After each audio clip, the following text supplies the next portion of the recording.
So Tom, organizations always navigate in a surrounding world. Mm-hmm. Could you give some examples where leaders successfully have navigated towards the external environment? Absolutely. So the external environment is a very important part of the leadership context. In the external environment, we find factors like external dynamism, external complexity, system openness, or risk intensity.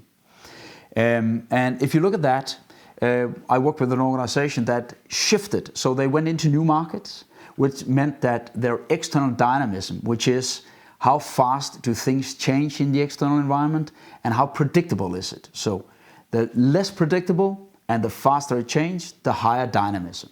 In order to respond to that, they started looking at the way they had organized their structures. So in their procedures, how much of the decision power was centralized and how much was decentralized, and recognized that in these markets, they needed to decentralize decisions closer to the customer.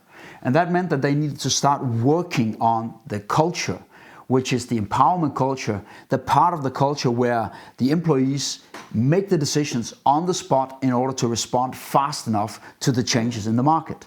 In order to enable that, they needed to look at the people composition, start recruiting more people with a stronger dominance disposition, which means they are prone to take decisions on the spot, but at the same time needed to raise the functional expertise so we were sure that they actually had the functional insights to take those decentralized decisions.